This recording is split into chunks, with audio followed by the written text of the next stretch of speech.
Eto mga tol, sang-ayon ako rito sa sinabi rito ni VP Sara, no?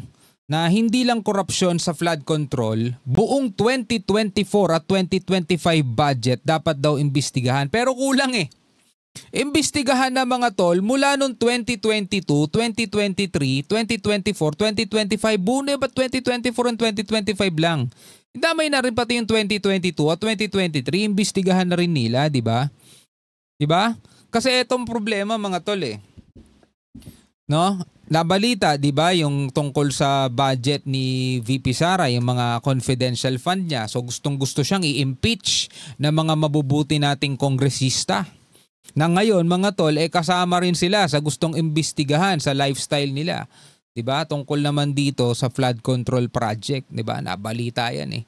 Ngayon, sabi rito, mas malalim na investigasyon ang dapat gawin ng kasalukuyang administrasyon kapag ito ay nag-lifestyle check sa mga opisyal ng gobyerno.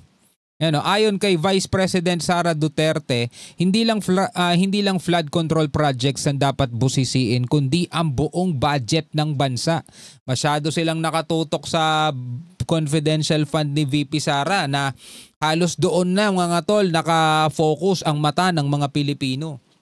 O ngayon, mas lumawak. Ang dami nyo palang dapat silipin, no? Hindi lang yung confidential fund nitong VP. Mas malaki pala mga tol kasi si VP Sara ang pinag-uusapan dyan, 120 plus million, di ba? Yung kanyang ginasta daw nung kanyang DepEd secretary siya. Mga tol, 120 million lang yon mga tol. Pero dito pinag-uusapan billion na magpahanggang ngayon mga tol ay sinasagupa ng bawat Pilipino kapag umuulan. Diba? Ito yung confidential fund ni VP Sara, gusto siyang ipa-impeach eh.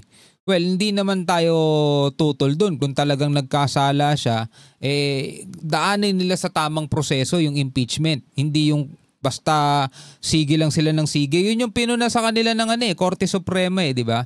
Hindi naman pinipigilan na i-impeach nila si VP Sara. Gawin lang nila ng tama yung proseso.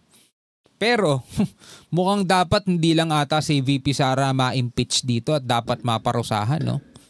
Lahat mga tol ng masasangkot sa korupsyon.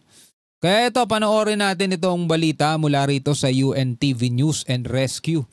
Again mga tol, may kinalaman to sa ating lahat. Paano tayo papalag sa China kung dito sa ating bansa problemado na tayo sa korupsyon, di ba?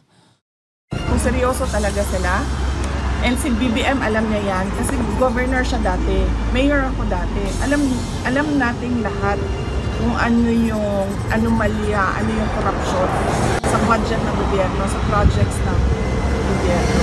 Saan lahat ang investigasyon? Wag lang 2024, 2025 kasi 2024 sinisimulan na siyang imbestigahan dyan mga tol eh. 'Di ba? Sinisimulan na siyang imbestigahan. Damay na natin yung 2022 at 2023 kung saan tropa pa sila ni PBBM noon. Damay na yon 2022, 2023, 'di ba? Para walang nagligtas. Damay natin lahat. Dapat papanagutin ang mga public official maging ang mga contractor ng ghost at substandard projects sa flood control. Ito ang binigyang din ni Vice President Sara Duterte sa gitna ng issue ng mga nadidiskubreng anomalya sa flood control projects sa iba't ibang lugar sa bansa. Ngunit ayon sa pangalawang Pangulo, hindi dapat matigil sa iisang proyekto lamang ang pag-iimbestiga na ginagawa o gagawin pa ng kasalukuyang administrasyon. Oo, hindi lang sa flood control project. Alam nyo, meron ako napanood kay Jessica Soho, mga tol. Kapuso mo, Jessica Soho. Alam mo yung cat's eye na tinatawag nila, yung mga ilaw, mga reflector ay sa kalsada para paggabi nakikita mo yung daan. Diba? Pati yun mga tol, meron ding kurakot dun. Ang sabi, nagkakahalaga lang daw yun ng 1,000 plus. Pero ang presyo doon sa DPWH nasa 11,000. Ibig sabihin, nasa 10,000 mga tol yung kurakot doon. Ewan ko kung napanood nyo na yun eh. Isinare ko naman yung video ni Jessica Soho, yung interview niya kay Magalong. Sinearch ko yun dito sa ating community. Panoorin ninyo mga tol. Magugulat kayo kung gaano kalala. Teka, pwede tayo mag-play ng bahagya eh. Yun lang yung part na yun. Teka, wait lang. Yan, eto mga tol. Eto bahagya lang to mula rito sa sa Kapuso Mo Jessica Soho mga tol. No? Panoorin natin ito. Overpriced na pagbili ng tinatawag na cat's eyes Yan cat's eyes ang tawag pala dyan. o reflector lights sa mga kalsada. Ang Yan makikita mo yung mga ilaw na yan sa kalsada. Yan, mahalaga yan para sa mga motorista. aktwal na presyo ng bawat unit ng cat's eyes nasa 1,350 pesos lang. Pero 1,350 lang mga tol. Ang actual unit cost, yun lang ang presyo ng isang ganyan mga tol. Pero ang nakalagay sa detailed unit price analysis ng DPWH, 11,720 pesos na ang presyo. laki ng kickback no? Laki ng kickback mga tol. Ibig sabihin, Naalala ko tuloy dati yung sa DepEd, yung mga computer. Di ba overpriced din yun, yung mga computer na yun? price ng 10,370 pesos per unit. Eto walang kinalaman sa flood control to, di ba? Pero tama nga mga kapatid yung sinasabi ni VP Sara, hindi lang flood control project mga tol, lahat, buong budget. Diba? Number 1 sa DPWH kasi yun ngayon naging issue nitong nakaraang 2025 budget Bakit mas malaki ang budget ng DPWH? Sino ba gumawa nung budget na yun? Di ba mga kongreso o congressman? Diba? Galing sa Congress yun Tapos ipinasa na lang nila sa president. Diba? Di ba sila yung gumawa ng budget na yun? Bakit mas malaki ang budget ng DPWH? Ngayon mga tol, kitang-kita natin kung gaano katindi ang anomalya rito.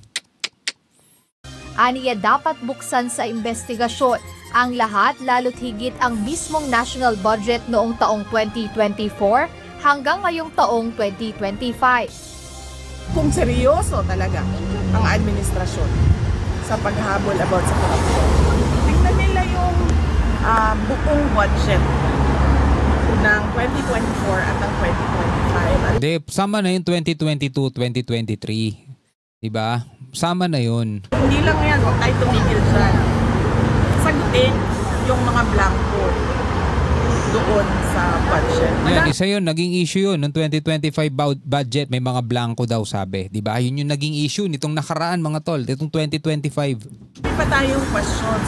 So, hindi lang flood control. Lahat. Ayon pa kay VP Sara, hindi lang flood control ang questionableng programa ng pamahalaan. Mayroon pa umanong ibang programa at proyekto na hanggang ngayon ay walang nagsisiwalat at nag-iimbestiga. Kaya kaugnay nito, sang-ayon ang Vice Presidente sa utos ni Pangulong Ferdinand Marcos Jr. na lifestyle check sa lahat ng opisyal ng pamahalaan. Tama no? Lifestyle check sa lahat ng official mga tol ng pamahalaan. Alam nyo, pag mag-search kayo sa ibang platform, social media platform, makakakita kayo ng mga before and after na mga opisyal mga tol. Ayoko magbigay ng pangalan. Ayoko magsabi ng kung sino. Pero makakakita kayo ng before and after nila. Eto yan dati, tapos mula nung maging representative na, eto na siya ngayon. Ibang-iba na yung lifestyle mga tol. Mga relo, ay naku po, yung relo nagkakahalaga ng milyon-milyong halaga. May mga bags, mga signature bags na nagkakahalaga rin ng daan-daang libo, umaabot pa hanggang milyon. Iba na ang lifestyle ni Mader at ni Pader mga tol. Mula nung maging representative mga tol, nako marami yan mga kapatid. Kaya yung lifestyle check, ako doon agree. Agree ako doon mga tol. Binigyang din ni VP Duterte na dapat mas malalim ang investigasyon at hindi lang nakabatay sa kung ano ang nakasaad sa Statement of Assets, Liabilities and Network o SALN. Kailangan hanapin at ilantad ang mga dummy o mga taong ginagamit ng mga opisyal para itago ang kanilang yaman. Medyo madugo yun, medyo mahirap kasi etong mga to matatalino yan Alam nila kung paano nila itatago yan, alam nila yun. Hindi naman pwedeng i-deposit nila yan under their name di ba? Kaya nga meron silang SALN, nakalagay dun sa SALN na eto lang ang yaman ko, pero hindi, ang daming nakatagong yaman yan. Sinabi nga ni Magalong, di ba, wala sa bangko, wala sa vault yung pera. Nasa kondo na daw ang ginagamit nilang vault ngayon. Ganon karami yung pera nila. No, hindi na kasya sa vault isang buong kwarto na. Samantala, sabay-sabay na bumisita ang magkakapatid na Duterte sa kanilang ama na si dating Pangulong Rodrigo Duterte na nakadetine sa International Criminal Court. Okay, hindi naman natin masasabi mga tol na walang korupsyon noong panahon ni Duterte. Meron yan, hindi naman niya na-oversight lahat yan eh. Hindi niya nakikita lahat yan mga tol. Pero, alam mo yung korupsyon, minsan inilalantad sila ng ng mga natural calamity di ba? Eto, biruin mo, hindi naman mapag-uusapan itong mga flood control project na to mga tol. 'Di ba? Kung hindi tayo ilulubog ng mga baha, habagat mga tol hindi pa bagyo yun, habagat pa lang yun mga tol. Lumubog na yung buong Kamaynilaan, buong NCR. Nilubog na tayo. So, in-expose ng natural calamity, in-expose ng Mother Earth etong mga katiwalian dito sa gobyerno. Ang susunod na kailangan ma-expose kung sino-sino yung mga taong nasa likod nun. Diba? Kung sino-sino yung mga taong nasa likod nun, yun ang kailangan ma-expose. Kasi alam na natin may korupsyon kasi pinuntahan ni PBBM isa-isa Diba? Hindi man lahat pero may mga pinuntahan siya. Tapos na daw tong project na to.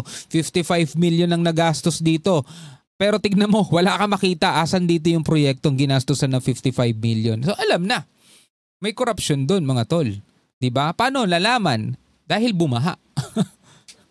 Anyway, bilang mga Pilipino, ano ang inyong masasabi rito? Comment na lamang kayo sa ibaba. Hanggang sa muli, ako nga pala si Shobaldi.